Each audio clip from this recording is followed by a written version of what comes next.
اعتماد والصلاة والسلام والتحية والإكرام على نبي الرحمة وخازن المغفرة وقائد الخير والبركة ومنقذ العباد من الهلكة سيدنا ومولانا أبي القاسم محمد اللهم صل على محمد وآل محمد وأهل بيته الطيبين الطاهرين المعصومين المظلومين المنتقمين المنتجبين الذين أذهب الله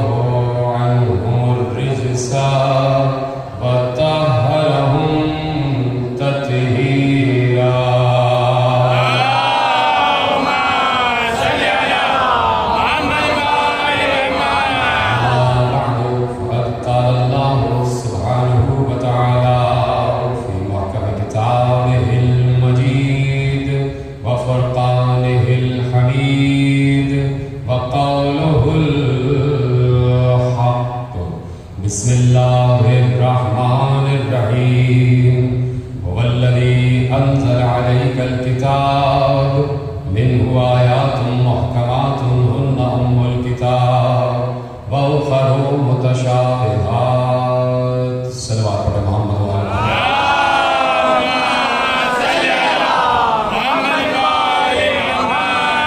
مجالس تفسیر قرآن کا سلسلہ جاری و ساری ہے اور آپ مسلسل مجالس میں شریک ہو رہے ہیں. جہاں تک ہماری موضوع گفتگو کا تعلق ہے تو تعبیر قرآن اور مقام اہل بیت پر بات جاری اور ساری ہے اور گفتگو ہو رہی ہے. کل تک یقیناً ہم نے آپ کے سامنے کچھ معلومات پیش کیے اور وہ یہی تھے کہ تفسیر اور تعبیر کا فرق کیا ہے، تفسیر کہاں تک ہے اور تعبیر کہاں تک ہے. صلوات پڑھیں.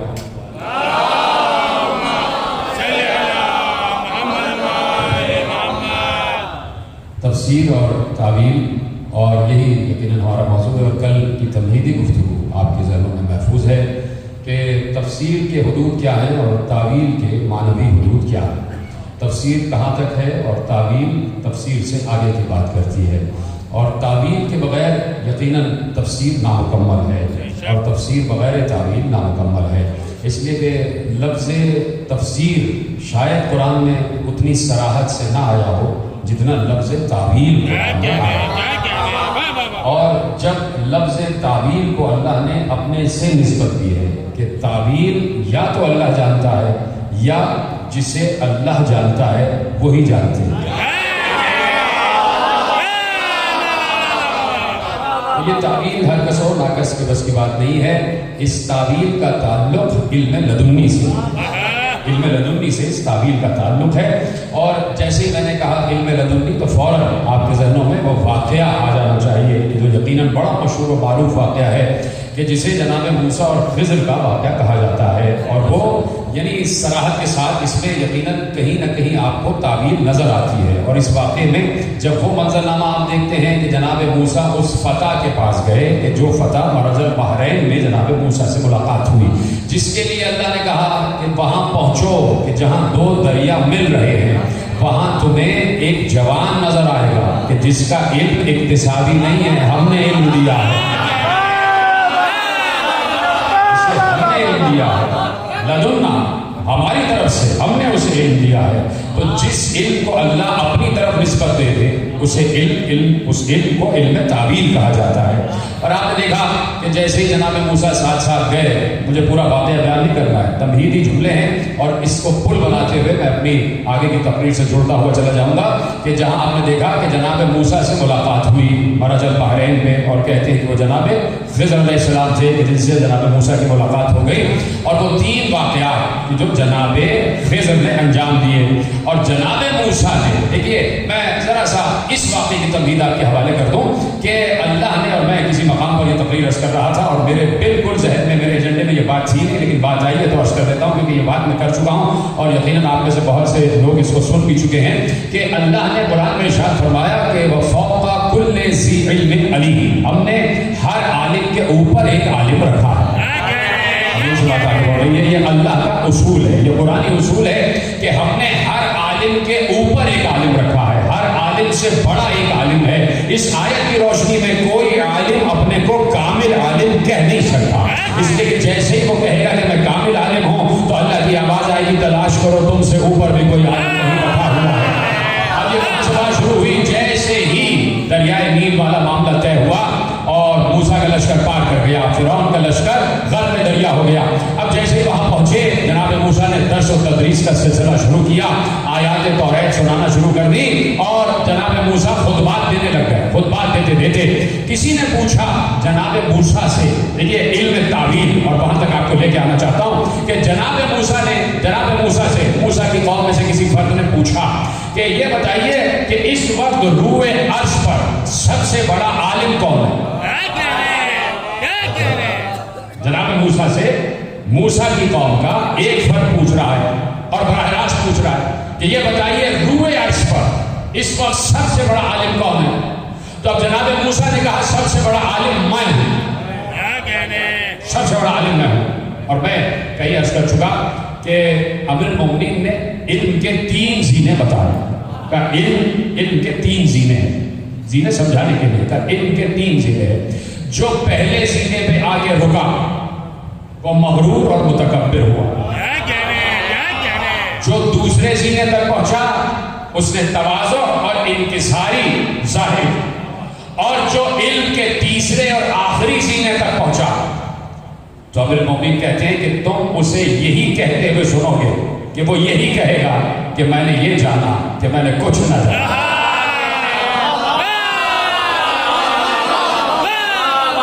میں نے یہ جانا کہ میں نے کچھ نہ جانا۔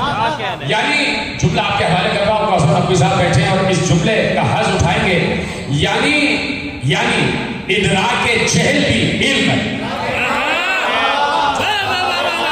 اس بات کا ادراک ہو جانا کہ میں کچھ نہیں جانتا یہ بھی علم ہے۔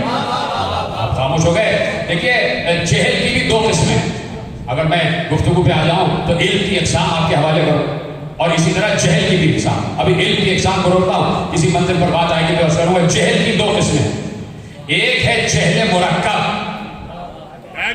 اور ایک ہے جہل بسیط۔ جہل مرکب اور جہل بسیط، با سین یا توے، جہل مرکب اور جہل بسیط، بات آپ کے واضح ہو جائے گی۔ جہل مرکب جو اس جہل کے رکھنے والا ہو اسے جاہل مرکب کہتے ہیں، جس کے اندر جہل مرکب ہو اسے جاہل مرکب کہتے ہیں۔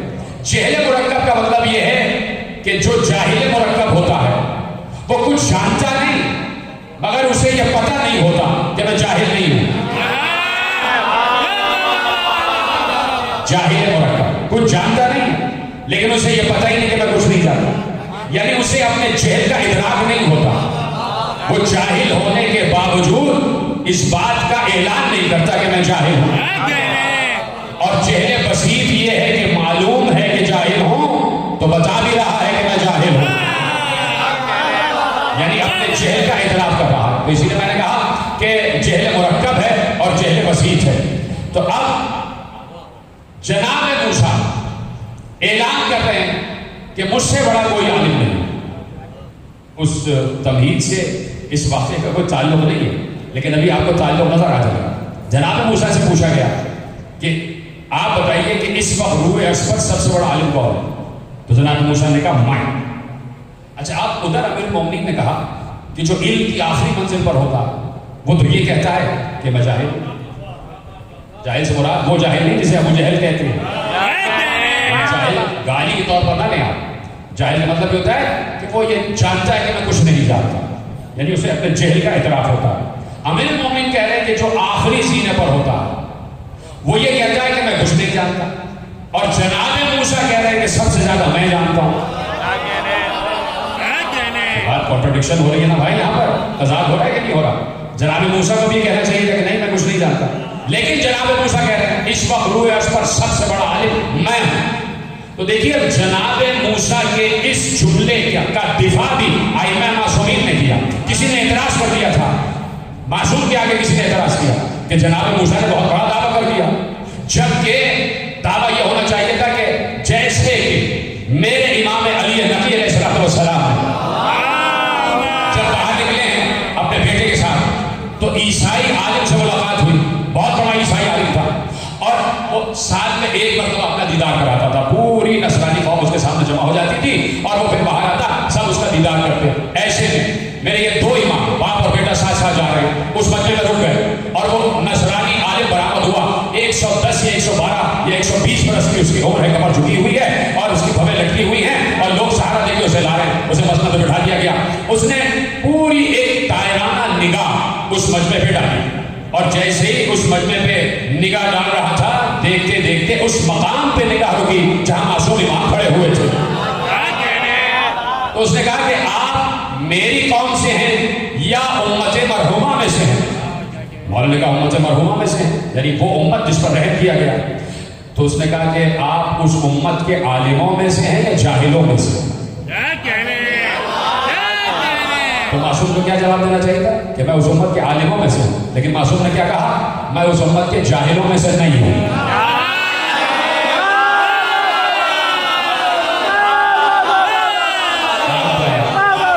اس امت کے جاہلوں میں سے نہیں. تو یہ ہوتا ہے علم کے اعلان کا طریقہ. تو جناب موسیٰ کو بھی کم و بیش ایسا ہی جواب دینا چاہیے تھا. تو معصوم سے پوچھا گیا کہ جناب موسیٰ نے کیسے یہ دعویٰ کر دیا کہ اس وقت روح عرش پر سب سے بڑا عالم میں ہوں؟ تو کہا دعویٰ صحیح کیا تھا, اس لیے کہ موسیٰ یہ سمجھ رہے تھے کہ مجھ پر کتاب خدا نازل ہوئی ہے اور کتاب خدا سے بڑھ کر کسی کے پاس علم نہیں ہوتا. جتنا علم ہوتا ہے کتاب خدا میں ہوتا, اور جو کتاب خدا کا عالم ہو وہ سب سے بڑا عالم ہوتا. تو جیسے ہی جناب موسیٰ نے اپنی قوم کے سامنے یہ اعلان کیا کہ اس وقت روح عرش پر سب سے بڑا عالم میں ہوں, تو اللہ نے جناب جبرائیل کو بھیجا. معصوم کہہ رہے ہیں جناب جبرائیل کو بھیجا اور کہا جاؤ موسیٰ سے کہو کہ ذرا اس خطے سے نکلو اور اس جگہ پہنچو جہاں دو دریا مل رہے ہیں, وہاں تم سے بھی بڑا ایک عالم موجود ہے.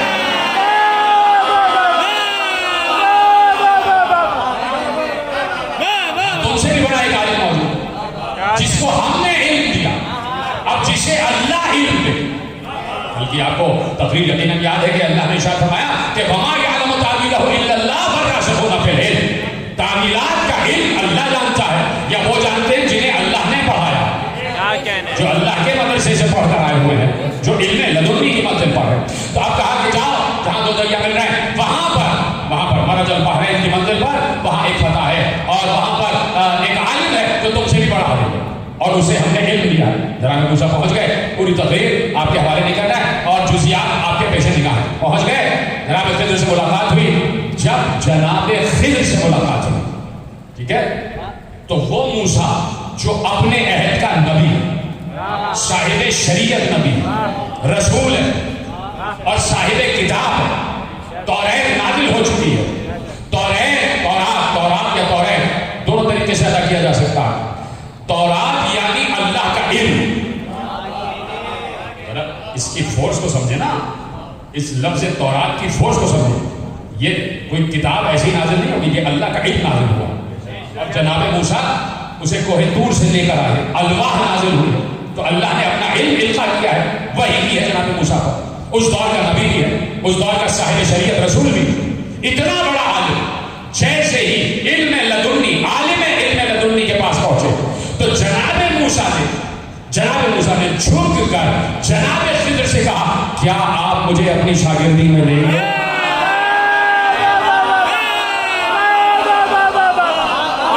میں نے اس لیے بتایا کہ جناب موسیٰ کوئی معمولی شخصیت نہیں. جناب خضر سے کہہ رہے, عالم علم لدنی سے کہہ رہے کہ کیا آپ مجھے اپنی شاگردی میں لیں گے؟ تو وہاں سے جواب آیا کہ شاگردی میں لے تو لیں گے لیکن تم سے صبر نہیں ہو سکے گا.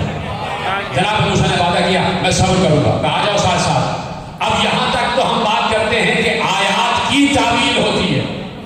اللہ نے جو قرآن میں آیتیں رکھی ہیں اس کی تعویل ہوتی ہے, لیکن اب بات آگے بڑھ گئی, کچھ واقعات کی بھی تعویل ہوتی ہے.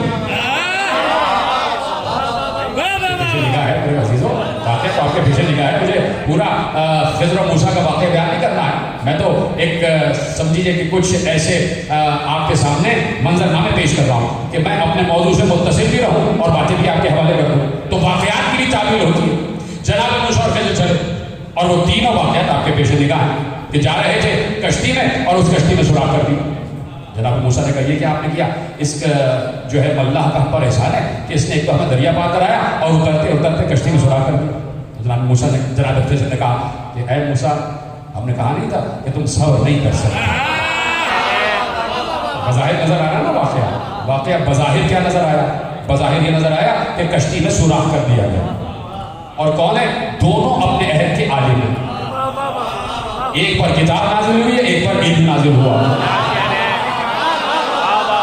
ٹھیک ہے, اور بظاہر واقعہ یہ ہو رہا ہے کہ کشتی میں سوراخ کر دیا گیا, لیکن جس پر کتاب نازل ہوئی وہ سمجھ نہیں پا رہا.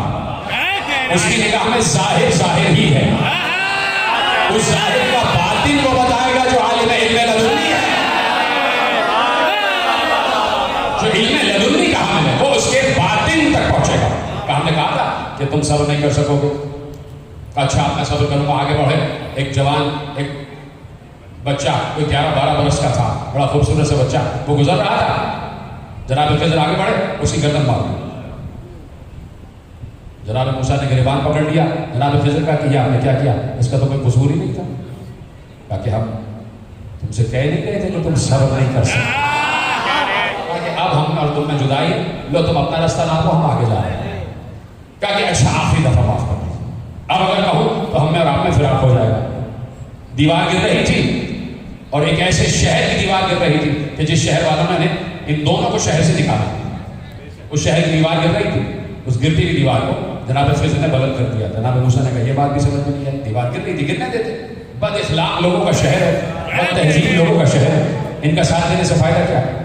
کہا دیکھو اب حد ہو گئے, اب ہم میں اور تم میں بالکل کوئی راستہ نہیں. اب تم اپنے راستے جاؤ, ہم اپنے راستے جا رہے ہیں. کہا ٹھیک ہے, بالکل آپ جیسا کہہ رہے ہیں, ہم اپنے راستے جا رہے ہیں, بس یہ بتا کے تو جائیں کہ اس کی تعبیر کیا ہے. جو ہے تو علم تعبیر ہر کوئی نہیں جانتا. کہہ دیا کہ بھائی بات یہ ہے کہ کشتی نے سوراخ اس لیے کیا کہ جو حاکم ہے وہ خراج طلب کر رہا تھا, وہ ہر کسی سے ٹیکس لے رہا تھا, جو ٹیکس نہ دیتا تو اس کی املاک پر قبضہ کر رہا تھا. ہم نے سوراخ اس لیے کر دیا کہ کشتی کو ناقص دیکھ کر, کشتی کو ٹوٹا ہوا دیکھ کر حاکم اس سے ٹیکس نہیں لے گا, اس کی کشتی پر قبضہ بھی نہیں کرے گا, اس کی املاک اسی کے پاس رہے گی. کہا بھائی دیوار اس لیے گرائی کہ کچھ یتیموں کا مال و متاع اس کے نیچے دفن ہے, جب یہ بچے بڑے ہو جائیں گے خود دیوار کھودیں گے اور اس میں سے اپنا خزانہ نکال لیں گے. اگر ابھی دیوار گر جاتی تو یہ بد تہذیب لوگ, بد اخلاق لوگ, چور لوگ, ڈاکو لوگ اس خزانے پہ قبضہ کر لیتے. اس بچے کو اس لیے مارا, اس بچے کو اس لیے مارا کہ بڑے ہو کر یہ اپنے والدین کا قاتل بنتا. توجہ کریں, بڑے ہو کر یہ اپنے والدین کا قاتل بنتا. آپ کو پتا ہے معصوم نے جملہ آگے بڑھایا کہ چونکہ ماں باپ سے اس کا بچہ چھینا, قتل کر دیا, لیکن اللہ کے حکم سے کیا. جناب موسیٰ کو نہیں پتا کہ اس کو قتل کیوں کیا, عالم علم لدنی کو معلوم ہے کہ کس سے قتل کیا, تو تعبیر بیان کی کیونکہ یہ بڑا ہو کے اپنے ماں باپ کو قتل کرتا. تو معصوم نے کہا اتنا شفیق ہے اللہ, اتنا رحیم ہے اللہ, اتنا منصف ہے اللہ کہ اللہ نے اس بچے کے قتل کے بعد ان دو ماں باپ کو ایک بیٹی عطا کی, اور اس بیٹی کی نسل سے 70,000 انبیاء بنی اسرائیل پیدا ہوئے.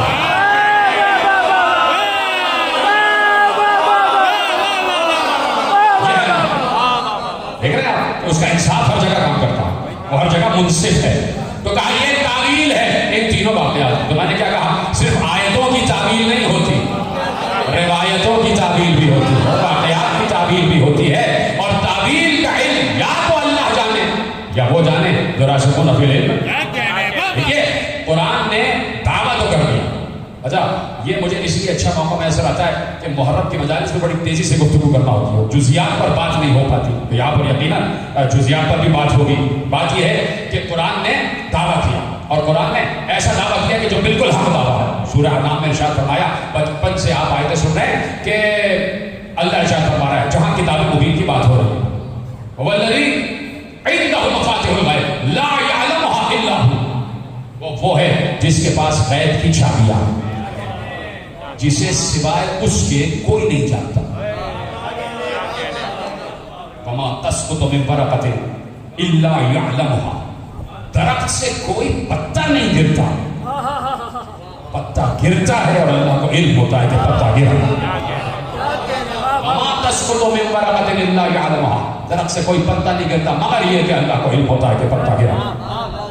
جو فرما رہے ولا حبۃ فی ظلمات الارض.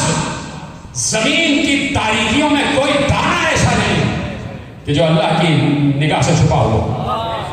ولا حبۃ فی ظلمات الارض ولا رطب ولا یابس الا فی کتاب مبین. کائنات کے خشک میں کچھ ایسا نہیں ہے اور تر میں کچھ ایسا نہیں ہے جو اس کتاب مبین میں موجود نہ ہو. اب یہاں میں آپ کو روکنا چاہتا ہوں. اللہ کہہ رہا ہے کہ جتنا بھی چھپا ہوا ہے، جو کچھ بھی غیب ہے وہ میں جانتا ہوں. والذی عنده مفاتیح الغیب لا یعلمها الا هو. وہ ہے کہ غیب کی چابیاں، غیب کے خزانوں کی چابیاں اللہ کے پاس ہے اور جسے سوائے اس کے کوئی اور نہیں جانتا. درخت سے کوئی پتا نہیں گرتا لیکن اللہ کو معلوم ہوتا ہے کہ پتا گرا. زمین کی تہوں میں، تاریکیوں کے گڑھوں میں کوئی ذرہ، کوئی دانہ ایسا نہیں ہے کہ اللہ کے علم میں نہ ہو. لا رطب ولا یابس الا فی کتاب مبین. اب دعوت تو ہے قرآن کا، اور میں بھی قرآن پڑھ رہا ہوں اور آپ بھی قرآن پڑھ رہے ہیں اور آپ بھی قرآن پڑھ رہے ہیں. مجھے بھی پڑھا جا رہا ہے تو بعض جملے آپ خود جوڑا کریں تاکہ FIR کٹے تو سب پہ کٹے. وہ جو ہے نا، تو اب قرآن پڑھا جا رہا ہے اور باہر قرآن کا مہینہ اور قرآن کا دعویٰ یہ ہے لا رطب ولا یابس الا فی کتاب مبین. کائنات میں کوئی خشک و تر ایسا نہیں ہے جو اس کتاب میں موجود نہ ہو. کھلی ہوئی واضح روشن کتاب. کون سی کتاب؟ قرآن. اللہ دعویٰ کر رہا ہے اس قرآن میں ہر خشک ہے، ہر تر ہے جو اس قرآن میں موجود ہے. ایک اور مقام پر اللہ نے ارشاد فرمایا کہ لا اصغر من ذلک ولا اکبر الا فی کتاب مبین. کوئی چھوٹی سے چھوٹی شے اور کوئی بڑی سے بڑی شے ایسی نہیں ہے جو اس روشن واضح اور کھلی ہوئی کتاب میں موجود نہ ہو. ہے نا آیتیں آپ کیا رہا ہے، سورہ نام کی آیتیں پڑھ لیجیے گا. اور میں کسی منزل پر مثال دے رہا تھا کہ یہ جو دنیا کا گلوب ہے، جو کرۂ ارض ہے، اس میں 3 حصے پانی ہے اور 1 حصہ خشکی. یہی ہے 4 حصوں میں تقسیم ہے، 3 حصے پانی اور 1 حصہ خشکی. اگر صرف فوکس کیا جائے اس دنیا پر، اس کرۂ ارض پر، تو اس کے 3 حصے پانی ہے اور 1 حصہ خشکی. یعنی 3 حصے تری ہے اور 1 حصہ خشکی ہے. اور اللہ کہہ رہا ہے خشکی میں کچھ ایسا نہیں ہے جو کتاب میں موجود نہ ہو، پانی میں بھی کچھ ایسا نہیں ہے جو اس کتاب میں موجود نہ ہو. یعنی جو کچھ بھی خشکی میں ہے وہ قرآن میں ہے، جو کچھ بھی پانی میں ہے وہ قرآن میں ہے. پانی کا تو ابھی بعد میں دورہ کریں گے. یہ خشکی کیا ہے؟ یہ خشکی یہ ہے جو روئے زمین ہے، جو سطح زمین ہے. اور یہی سطح زمین جس پہ اس وقت میں اور آپ بھی بیٹھے ہوئے ہیں اور پوری دنیا کے تمام انسان اسی سطح زمین پر قائم رہ کر اور اپنی سانسیں لے رہے ہیں. اس وقت گزرتے ہوئے لمحے میں اس کرۂ ارض کی آبادی ہے 6 ارب سے اوپر. یعنی اس خشکی پر اس وقت 6 ارب انسان سانسیں لے رہا ہے. اور اللہ کہہ رہا ہے خشکی میں کچھ ایسا نہیں ہے جو قرآن میں موجود نہ ہو. میں نے کہا کہ کوئی جزیات پر بھی بات ہو جائے. اللہ کہہ رہا ہے خشکی میں کچھ ایسا نہیں ہے جو قرآن میں موجود نہ ہو. جو کچھ خشکی میں ہے وہ قرآن میں موجود ہے، جو کچھ تری میں ہے وہ قرآن میں موجود ہے. تو میں خشکی میں اگر صرف انسانوں کی بات کروں تو 6 ارب انسان ہے.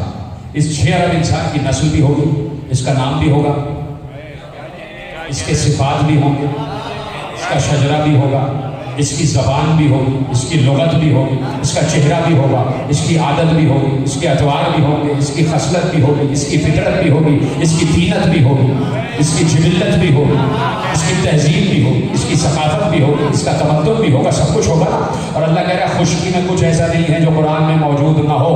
تو میں کھڑے کھڑے قرآن پڑھنے والے اور بیٹھے بیٹھے قرآن پڑھنے والے، حافظان قرآن سے، محافظان قرآن سے، قاریان قرآن سے، اور ہر وقت قرآن قرآن قرآن اور ہر وقت چلتے پھرتے اٹھتے بیٹھتے قرآن کی آیتیں تلاوت کرنے والوں سے صرف ایک سوال کرتا ہوں کہ قرآن کا دعویٰ ہے کہ جو کچھ بھی خشکی میں ہے وہ قرآن میں موجود ہے. تو 6 ارب انسان اس وقت سانسیں لے رہے ہیں، ذرا 6 ارب نام تو دکھا دو قرآن. مشکل بات کر دی کیا 6 ارب انسان اس وقت سانسیں لے رہے ہیں تو یہ تعداد ہی دکھا دو تو کہیں آپ کو نہیں ملے گی. تو اگر آپ کو نہیں مل رہا ہے تو کیا قرآن کا دعویٰ غلط ہو جائے گا؟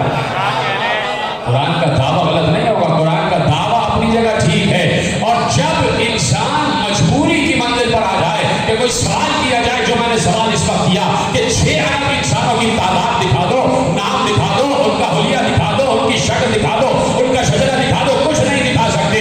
تو اب جس وقت انسان مجبوری کی منزل پر آ جائے تو قدرت مسکراتے ہوئے کہتی ہے اسی دل کے لیے ہم نے کہا تھا کبھی یہ نہ کہنا کہ ہمیں قرآن کافی ہے. آپ سمجھ میں آیا نا کہ بارش سے پوچھنا پڑے گا.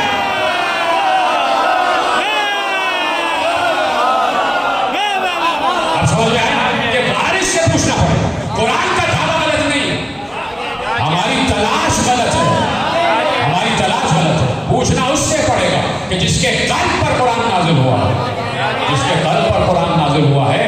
تو جب تک دیکھیے اکثر ایک جملہ کہتا ہوں اور یہ جملہ بڑا تحقیقی جملہ ہے.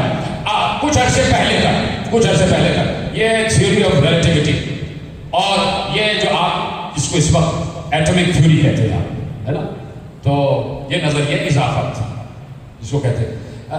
ایک عرصہ گزرا کہ سائنسدانوں نے تحقیق کی کہ بس آخری جو حصہ ہے نا ایٹم کا وہ بس یہ ہے اور اس کے مزید ٹکڑے نہیں ہو سکتے.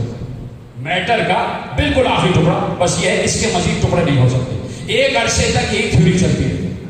تو جب تک اس تھیوری کی رد میں کوئی اور تھیوری نہیں آ گئی تب تک وہی تھیوری چلتی رہی.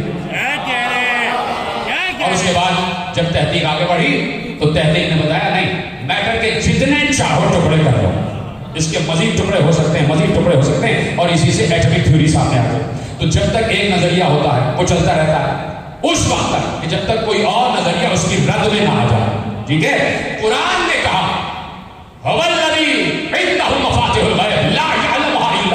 وہ ہے جس کے پاس غیب کے خزانوں کی چابیاں ہیں, جسے سوائے اس کے کوئی نہیں جانتا. ایک شخص ایسا گزرا تاریخ اسلام میں کسی کی مدح نہیں کرتا, میں تحقیقی جملہ آپ کے حوالے کر رہا ہوں. ایک شخصیت ایک ساتھ تاریخ اسلام میں ایسی گزری جو منبر پر بیٹھ کر کہہ رہی تھی میں وہ ہوں جس کے پاس غیب کی چابیاں ہیں.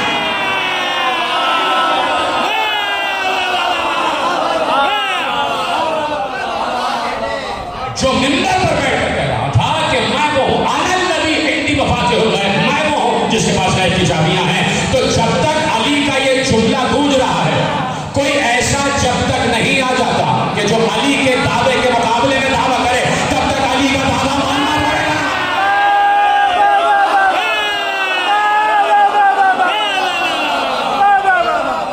بھائی کوئی لے کے آ جاؤ شخصیت کہ کہے کہ بھائی ہمیں نہیں معلوم.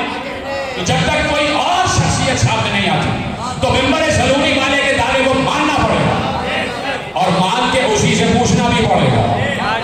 اور وہ ایسا ہے کہ پوچھا جائے تو جواب دیتا, پھر وہ رکتا نہیں ہے. تو اس لیے میں نے کہا کہ ایک ہے علم اقتصادی اور ایک ہے علم وحی. دیکھیے علم وحی اور علم اقتصادی. علم وحی بات آگے تو عرض کروں اور پھر میں کہہ رہا ہوں کہ جملے ذہن میں آتے ہیں تو اس کا مطلب ہے آپ کے حصے کے ہوتے ہیں. ابھی میں نے 2 اقسام جہل کی بیان کی, 2 اقسام علم کی بھی. ایک ہے علم وحی, ایک ہے علم اقتصادی. علم وحی وہ ہوتا ہے جو اللہ دے کے بھیجتا, وہ کم و بیش آپ کو ہر مخلوق میں دکھائی دیتا ہے. اور میں سامنے کی مثال ہوں کہ جیسے ہی چڑیا نے گھونسلے میں انڈا دیا, اس کی پرورش کی, انڈا چٹکا, اس میں سے چڑیا کا بچہ نکلا, تھوڑے دن پرورش پانے کے بعد اس نے اڑنا شروع کر دیا. اس کو کہتے ہیں علم وحی. اس کو کہتے ہیں علم وحی. اس چڑیا نے اپنے بچے کو اڑنا سکھایا نہیں تھا, اللہ نے اس کی جبلت میں یہ علم دے کے بھیجا. اس طرح آپ اس مثال کو آپ پڑھاتے چلے جائیں جہاں جہاں علم وحی نظر آ رہا ہے. یعنی کما حق کو کچھ نہ کچھ علم اللہ ہر مخلوق کو دے کے بھیجتا ہے اس کے ہیبیٹیٹ کے مطابق, اس کے ماحول کے مطابق. لیکن بات یہ ہے کہ جب انسان کی باری آئی تو اللہ نے کہا ہے اخرجکم من بطون امہاتکم لا تعلمون شیئا, ہم نے تمہیں اپنی ماؤں کے شکم سے ایسے باہر نکالا کہ تم کچھ نہیں جانتے تھے. اب انسان اکڑ کے دکھائے, چڑیا کو اتنا معلوم ہے کہ کیسے اڑنا ہے, مچھلی کے بچے کو معلوم ہے کہ کیسے تیرنا ہے, شہد کی مکھی کو معلوم ہے کہاں چھتا بنانا ہے, انسان آ رہا ہے تو جاہل آ رہا ہے. تم کچھ نہیں جانتے تھے جو تم ماں کے شکم سے باہر آئے. لیکن خدا کی قسم سلام ہو اس اللہ پر کہ جس کی شفقت جاری اور ساری رہتی ہے. میں کسی منزل پر ارسل اور جملہ آپ کے حوالے کرتا ہوں کہ بچہ دنیا میں آگے کچھ نہیں جانتا, کچھ نہیں جانتا, صرف ایک کام جانتا ہے, رونا جانتا ہے. اسے پتا ہے کہ رو کر ہی اپنی ضرورت بیان کی.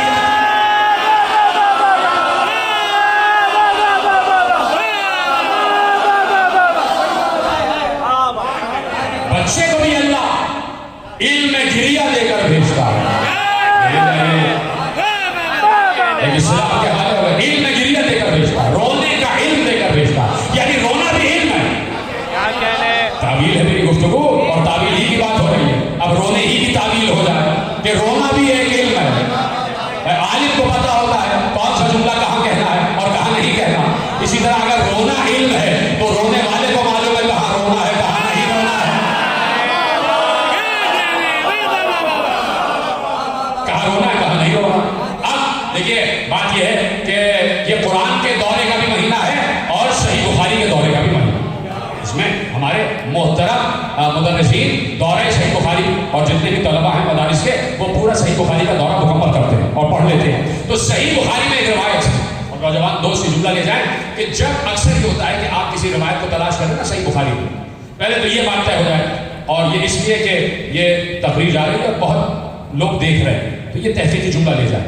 ایک تو صحیح بخاری کو پڑھنے کے لیے اس صحیح بخاری کے مؤلف یعنی امام محمد ابن اسماعیل بخاری کو بھی سمجھنا ہے اور وجہ تالیف صحیح بخاری کو بھی سمجھنا ہے, اور پھر کیسے انہوں نے صحیح بخاری کی تالیف کی. تو لکھا امام بخاری نے کہ جب یہ طے کیا کہ حدیث ہی کو یہ کتاب مرتب کی جائے تو امام بخاری نے بیٹھ کر پہلے موضوعات مرتب کیے. یہ موضوع یہ موضوع یہ موضوع یہ موضوع یہ موضوع یہ موضوع کہ یہ میرے موضوعات ہیں. توجہ ہے, پریشان نہیں کہ یہ میرے موضوعات ہیں اور ان موضوعات پر مجھے جہاں جو حدیث ملے گی میں اس حدیث کو پڑھوں گا علم رجال کے حوالے سے, اور جتنے بھی حوالے ہو سکتے ہیں ان حوالوں کو سامنے رکھتے ہوئے علم حدیث کو پڑھوں گا. اور اگر حدیث موثق ہوئی اور حدیث مستند ہوئی تو میں اس کو صحیح بخاری میں شامل کر دوں گا. انہوں نے موضوعات مرتب کر دیے. تو لکھنے والوں نے لکھا کہ اگر کوئی صحیح حدیث جو بخاری کے معیارات پر پوری اتر رہی ہو اور وہ بخاری میں موجود نہ ہو تو اس کا یہ مطلب نہیں ہے کہ حدیث صحیح نہیں ہے. اس کا یہ مطلب ہے کہ وہ حدیث بخاری کے موضوع میں نہیں تھی. سمجھے اس کو بھائی, وہ حدیث بخاری کے موضوع میں نہیں تھی. بخاری نے جو موضوعات مرتب کیے تھے ان موضوعات میں وہ موضوع نہیں تھا, اس لیے بخاری نے اس حدیث کو ٹچ ہی نہیں کیا. تو اس کا یہ مطلب نہیں ہے کہ وہ حدیث صحیح نہیں ہے. اس حدیث کو تمام پیمانوں پر پرکھا جائے گا, اور اگر اس پیمانے پر پوری اترے اور حدیث بخاری نے درج نہیں کی ہے تو دیکھا جائے گا کہ کیوں نہیں درج کی ہے. اس کا مطلب ہے حدیث صحیح ہے لیکن بخاری کے موضوع میں نہیں آ رہی. تو جملہ لے جائیے, بخاری نے موضوعات مرتب کیے, کچھ حدیثیں ایسی ہیں جو بخاری کے موضوع میں نہیں آ رہی تھی تو بخاری نے وہ موضوع لکھا ہی نہیں. بخاری کا موضوع مجلس عزا نہیں تھا, بخاری کا موضوع گریا نہیں تھا.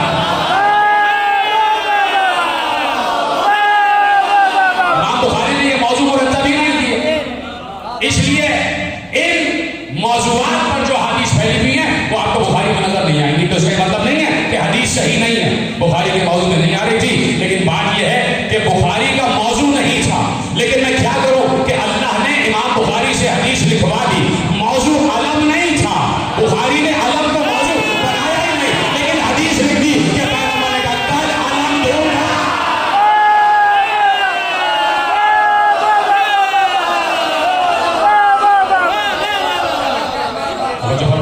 تو امام بخاری کا موضوع نہیں تھا, لیکن امام بخاری نے حدیث درج کر دی کہ پیغمبر نے کہا کل علم دوں گا اسے کہ جو اللہ اور رسول سے محبت کرتا ہے اور جس سے اللہ اور رسول محبت کرتے ہیں. یہ پوری ملنے والی حدیث ایسی بخاری میں موجود ہے. تو ایسے ایک حدیث امام محمد ابن اسماعیل بخاری علیہ الرحمہ نے درج کی. اب وہ حدیث اس کا موضوع ہے گریا, لیکن آپ کو کہیں گریا کوئی باب گریا نظر نہیں آ رہا ہے. آپ اصول کافی اٹھا کے پڑھیں تو اس میں باب ہے, باب عقل ہے, باب حجت ہے, مختلف باب عبادات ہے, ہر چیپٹرز قائم کرتے ہیں نا ابواب, تو امام اسماعیل بخاری نے بھی ابواب قائم کیے. تو امام اسماعیل بخاری نے گریے کا باب قائم نہیں کیا, رونے والا باب قائم نہیں کیا.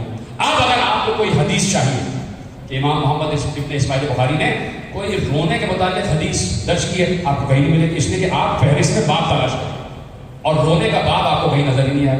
لیکن میں کیا کروں, حدیث موجود ہے گریے کے متعلق, لیکن گریے کے باب میں نہیں ہے. باب گریہ ہے حدیث اور باب چیپٹر امام اسماعیل بخاری نے قائم کیا کہ باب صدقہ فی الکسوف. چاند گرہن اور سورج گرہن جب ہوتا ہے ان دنوں میں صدقہ کون سا دیا جاتا ہے اور کیسے دیا جاتا ہے, اس پر ایک پورا چیپٹر قائم کیا. اس باب میں ایک حدیث لکھی ہے. آپ کہیں گے باب کون سا ہے, حدیث کون سی ہے؟ اس باب میں امام بخاری نے حدیث لکھی ہے کہ پیغمبر ممبر پر تشریف فرما تھے, سامنے پوری قوم بیٹھی ہوئی ہے, اور ایسے میں پیغمبر نے ارشاد فرمایا یا امت محمد لو تعلمون ما علمتم لزہدتم قلیلا ولبقیتم کثیرا. کر دو ترجمہ, اے میری امت, یا امت محمد, اے محمد کی امت, لو تعلمون ما علمتم, جو میرا علم ہے وہی اگر تمہارا بھی علم ہوتا تو تم ہنستے کم اور روتے زیادہ.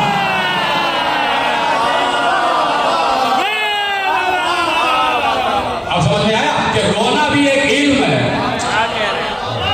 اس کی تو مجھے بات چاہیے تھی کہ رونا بھی علم ہے, اسی لیے تو میں نے حدیث آپ کے حوالے کی کوئی جملہ کہہ دیا تھا کہ علم گریہ بھی ایک علم ہے.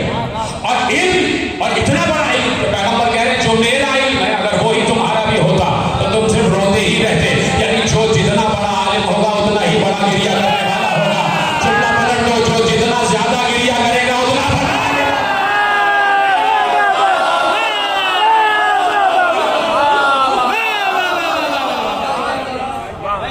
زہدتم قلیلا ولبقیتم کثیرا, تم روتے زیادہ. یعنی گریہ بھی ایک علم ہے. تعبیر کی بات ہو رہی ہے, گریہ بھی ایک علم ہے. تو اب کیسے کوئی شکایت کرتے انسان کے پروردگار, تم نے کہہ تو دیا کہ تمہیں کچھ نہیں آتا تھا اس عالم میں, ہم نے تمہیں اس دنیا میں ظاہر کیا ہے. تو آواز آئے گی, وہ علیحدہ بات ہے کہ جس علم کی طرف ہم اشارہ کر رہے تھے ہم نے تمہیں پڑھا کے بھیجا ہے.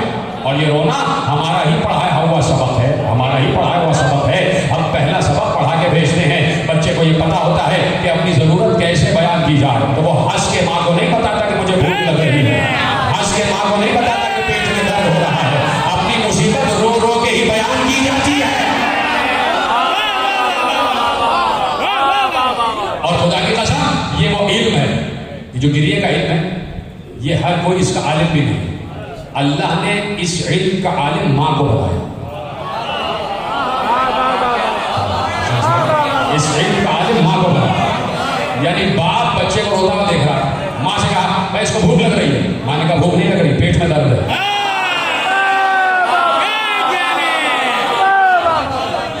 تو ہر چیز کی ایک تعبیر ہے, ہر چیز کی ایک تعبیر ہے. میں نے کہا نا کہ روایت کی بھی تعبیر ہے اور آیت کی بھی تعبیر ہے. اور ان تعبیرات کا علم کس کو ہے؟ انہیں جنہیں اللہ نے علم عطا کیا. یہ تو موضوع ہے نا میرا, تعبیر قرآن اور مقام اہل بیت. امام جعفر صادق علیہ السلام کا دور ہے,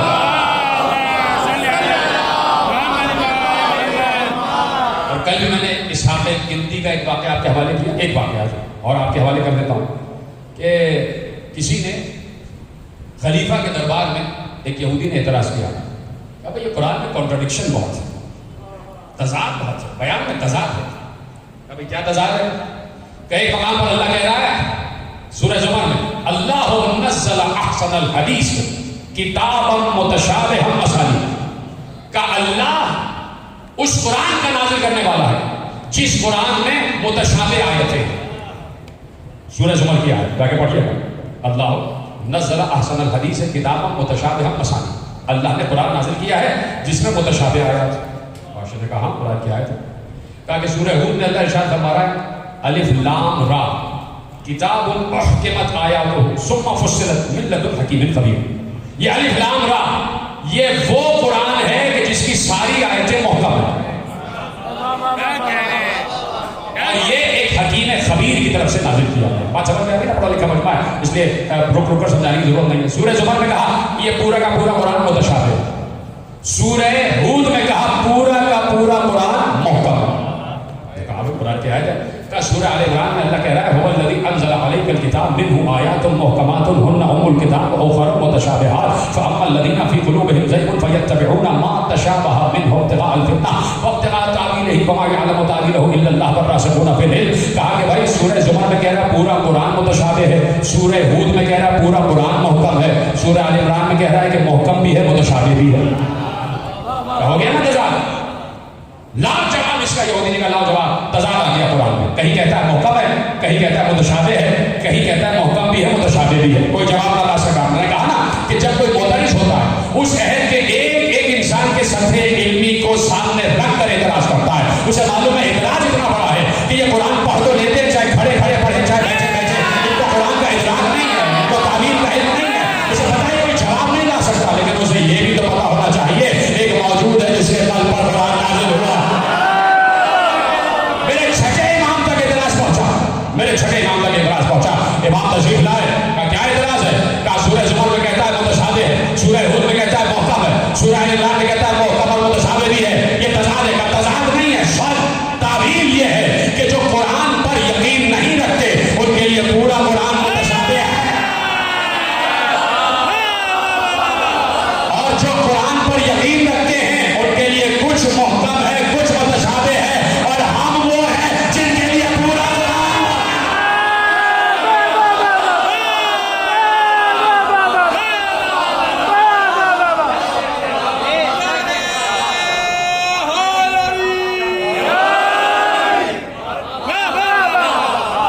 جو فرمائی نا.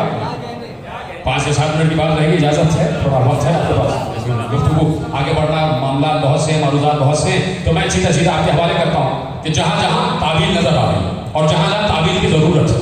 جیسے کہ کل میں نے کہا کہ ایک آیت میں اللہ نے کہا کہ اِنَّا أَنزَلْنَاهُ فِي لَيْلَةِ الْقَدْرِ, یاد آ گیا, اور فوراً امیڈیٹلی دوسری آیت میں کہا وَمَا أَدْرَاكَ مَا لَيْلَةُ الْقَدْرِ. فوراً ہی اللہ نے محکم اور متشابہ کو ملا دیا. محکم اور متشابہ تسلسل کے ساتھ مل گئے, پہلی آیت محکم دوسری متشابہ. تو اب وہی بتائے گا اس کی تعبیر جسے اللہ نے علم دیا اس سے بتایا. اس نے کہا کہ یہاں تفسیر نہیں ہوگی, یہاں تعبیر ہوگی. لیلۃ القدر کی تفسیر نہیں ہے, لیلۃ القدر کی تعبیر ہوگی. میں کل جملہ کہہ چکا. تو اب علی گھمسان کی جنگ لڑ رہا ہے, جنگ جمل ہے, اور رن پڑا ہوا ہے, کشتوں کے پشتے لگ رہے ہیں, دھول اڑ رہی ہے, علی کے 2 ہاتھوں میں تلواریں اور علی جنگ. تو قرآن کی آیت کسی نے پڑھی کہ لمن الملک اليوم, اللہ محشر میں کہے گا آج کس کی بادشاہی. آواز آئے گی للہ الواحد القہار, اس اللہ کی جو واحد ہے. علی جنگ لڑ رہے, دونوں ہاتھوں میں علی کی تلوار, اور علی نے ایک باریک کرتا پہنا ہوا ہے, ذرا نہ بختر نہ جوشن نہ چار آئینہ, باریک کرتا علی اور ہاتھوں میں تلوار, اور علی دشمن کے دل میں پھنستے چلے جا رہے. ایسے میں ایک سوال کرنے والے نے اسی عالم میں علی سے سوال کیا, میں پوچھنا چاہتا ہوں واحد کا کیا مطلب ہے؟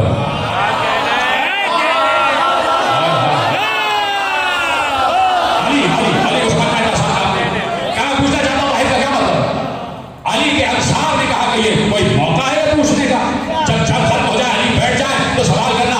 علی نے کہا اسی لیے تو ان سے جنگ کرنا ہوں, سوال کرنے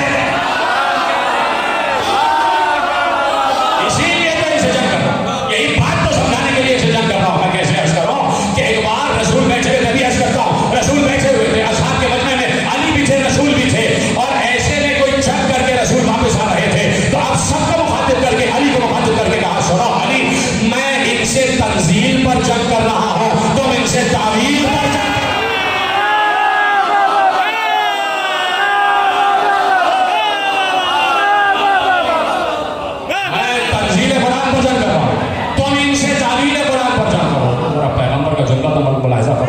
میں ان سے تنزیل قرآن پر جنگ کر رہا ہوں, تم ان سے تعبیر قرآن پر کرو گے, دشمن بدلے گا نہیں.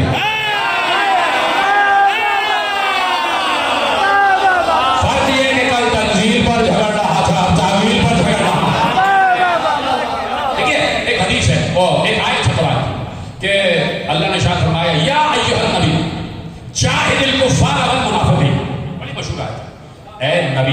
اچھا یہ اللہ کا مشورہ نہیں، یہ اللہ کا حکم. ایک حکم وہ ہے جو ہم تک آ جائے، تو سوچئے کتنا بڑا حکم ہوگا. ایک حکم وہ ہے جو نبی تک آ جائے. تو نبی پر تو اوجب ہے نا حکم خدا کو ماننا جس عالم میں بھی. اللہ نے کہا یا ایھا النبی جاہد الکفار والمنافقین، اے نبی کافروں سے جنگ کرو اور منافقوں سے جنگ کرو. اللہ حکم دے رہا اپنے نبی کو کہ کافروں سے جنگ کرو اور منافقوں سے جنگ کرو. سب بیٹھے، میرا شاید اتنا علم نہ ہو، اتنا مطالعہ، آپ کا مطالعہ مجھ سے زیادہ ہے، ذرا مجھے بتائیے گا کہ پیغمبر نے جو 87 غزوات لڑے سب کے سب کافروں سے، کوئی ایک جنگ دکھا دو تو منافقوں سے لڑی ہو. پہلے تو یہ سمجھ لو منافق کہتے کسے ہیں. معلوم ہے آپ کو منافق کسے کہتے ہیں؟ جس کے دل میں کچھ ہو، زبان پہ کچھ ہو. دل سے کہے، زبان سے کہے محبت کرتا ہوں اور دل میں کسی اور کی محبت ہو. منافق اسی کو تو کہتے ہیں کہ زبان اور دل میں اس کے یکسانیت نہ ہو. تو اللہ کہہ رہا ہے اے نبی کافروں سے بھی جنگ کرو اور منافقوں سے بھی جنگ کرو. تو منافق میں کیا کروں کہ بڑے سبل کے الفاظ کہنے پڑتے ہیں. یہ دور اور موقع آ گیا کہ قرآن کی آیتوں کا ترجمہ بھی سوچ کے کرنا ہوگا. سورہ منافقون شروع ہو رہی ہے یہیں سے، اذا جاءک المنافقون. اے نبی یہ منافق آپ کے پاس آتے ہیں.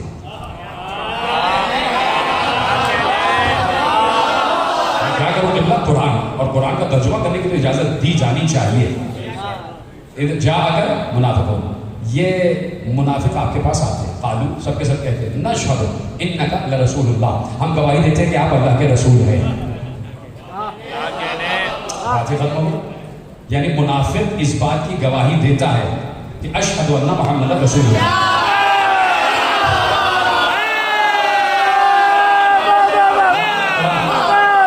تو جو اشہد ان محمد رسول اللہ کہہ رہا ہے وہ پہلے اشہد ان لا الہ الا اللہ تو کہہ چکا ہوگا. اس کا مطلب ہے کہ منافق لا الہ الا اللہ بھی کہتا ہے، محمد رسول اللہ بھی کہتا ہے، پھر بھی منافق ہے. تو اللہ نے کہا اے نبی ان سے کہہ دو کہ ٹھیک ہے جو گواہی دے رہے ہو صحیح ہے، لیکن اللہ گواہی دیتا ہے کہ منافق جھوٹے ہیں. ان المنافقین لکاذبون، بتا دیجئے کہ جتنے منافق ہیں سب کے سب جھوٹے ہیں. وہ منافق کیا کہہ رہے تھے؟ اشہد ان محمد رسول اللہ. تو کیا یہ جھوٹ بول رہے تھے؟ بھائی قرآن نے لفظ رکھا ہے قالوا نشہد انک لرسول اللہ. وہ یہ کہتے ہیں کہ بے شک آپ اللہ کے رسول ہیں. تو رسول اللہ کے رسول ہیں نا، تو جھوٹ تو نہیں ہے نا یہ.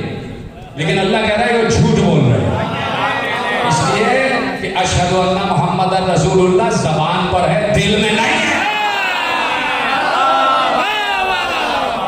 تو اب میں نے کہا نا کہ نبی کی جتنی جنگیں ہیں سب کے سب کافروں سے، کوئی جنگ منافقوں سے نہیں. منافق کون ہے؟ جو لا الہ الا اللہ محمد رسول اللہ زبان سے کہتا ہو، دل سے نہ کہتا ہو، ہے نا. تو کوئی جنگ نہیں. تو نبی آدھے حکم پہ عمل کر کے گئے اور آدھا حکم ایسے ہی چھوڑے. لیکن ہو ہی نہیں سکتا کہ نبی کسی حکم کو ناقص چھوڑ کر چلے جائے. تو اگر نبی، جو آپ کے حوالے کر رہا ہوں، اگر نبی جاتے جاتے خاموش چلے جائے تو سمجھ لینا کہ نبی نے آدھے حکم پر عمل کیا، آدھے کو چھوڑ دیا. اور اگر جاتے جاتے کسی کو کاندھے پہ بلند کر تو آپ دیکھنا کہ علی نے کن سے جنگ کی ہے. جن سے علی جنگ کر رہے ہیں وہ علی کی جنگ نہیں ہے، رسول ہی کی جنگ. توجہ فرمائے آپ. تو اب دیکھنا یہ ہے کہ عالم علم لدنی کیا کہہ رہا ہے، جسے اللہ نے علم عطا کیا. میں نے عرض کیا کہ جب تک علی کا یہ دعویٰ موجود ہے کہ میں وہ ہوں جس کے پاس غیب کے خزانوں کی چابیاں ہیں، تب تک علی ہی کے ہر جملے کو ماننا پڑے گا. کوئی لے کے آ جاؤ جو علی کے سامنے موجود ہو اور علی جیسا ہی دعویٰ کرے. ہم انتظار میں بیٹھے 1400 برس تو ہو گئے یہاں بیٹھے ہوئے، 1400 برس تو یہاں بیٹھے پہ ہو گئے. کوئی ایسا آ نہ سکا، اس لیے کہ جو لائے جانے والے ہیں وہ خود بھی جانتے ہیں کہ ہم آ نہیں سکتے.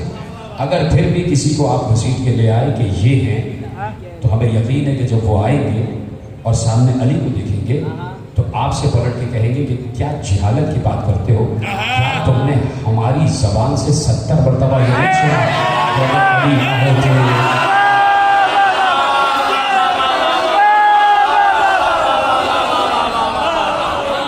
توجہ فرما رہے نا آپ؟ تو اس لیے عرض یہی ہے کہ ایک ہے علم بحثی، ایک ہے علم اکتسابی. بات ختم کر رہا ہوں.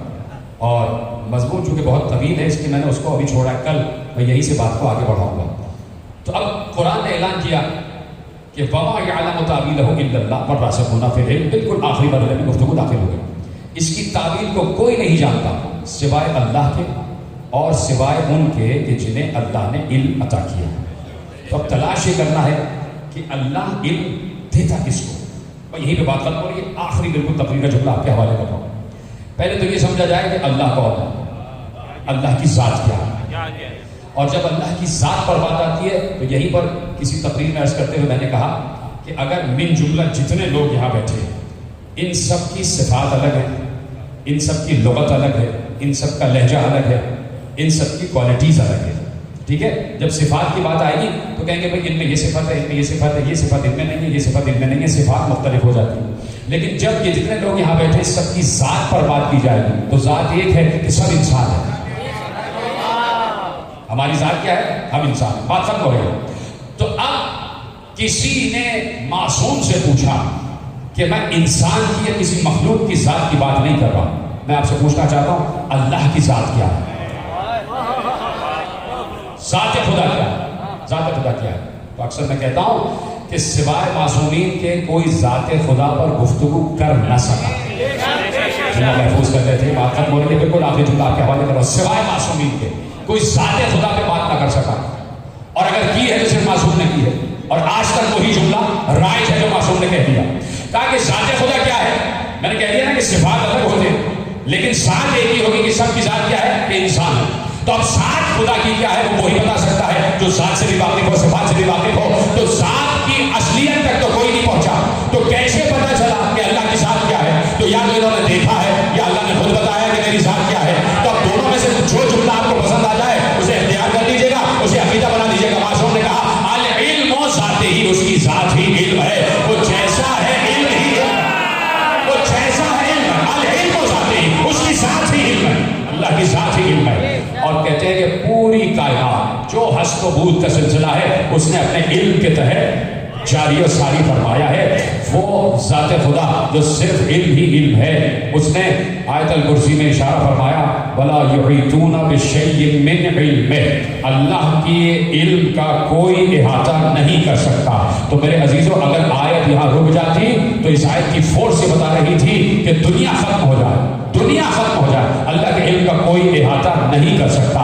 وَلَا يُحِيطُونَ بِشَيْءٍ مِّنْ عِلْمِهِ. اور میں نے کہا تھا کہ جہاں یہ قرآن کا مزاج ہے کہ جہاں لا ہوتا ہے وہاں الا ضرور ہوتا ہے. جہاں لا ہوتا ہے وہاں الا ضرور ہوتا ہے. جب اللہ نے کہہ دیا وَلَا يُحِيطُونَ بِشَيْءٍ مِّنْ عِلْمِهِ إِلَّا بِمَا شَاءَ، اللہ کے علم کا کوئی احاطہ نہیں کر سکتا لیکن وہ کر سکتے ہیں جنہیں اللہ چاہے.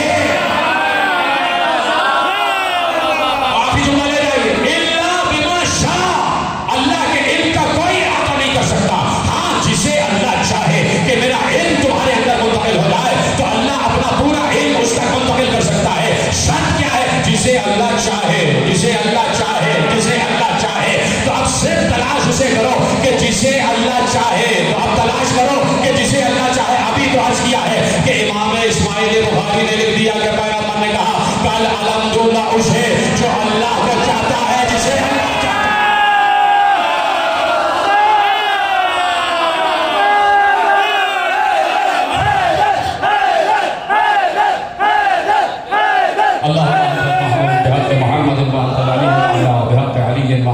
السماوات والارض بحق فاطمہ وانت المحسن بحق الحسن وانت قدیم الاحسان بحق الحسین وبحق قصة المعصومین من ذریة الحسین علیہ السلام. اللهم ارزقنا في الدنيا زيارة الحسين وفي الآخرة شفاعة الحسين.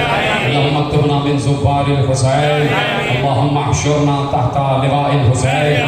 اللهم زدنا في قلوبنا محبة الحسين واجعلنا من الباكين في عزاء الحسين وادخلنا الجنة من باب الحسين برحمتك يا ارحم الراحمين. ربنا تقبل منا انك انت السميع العليم برحمتك يا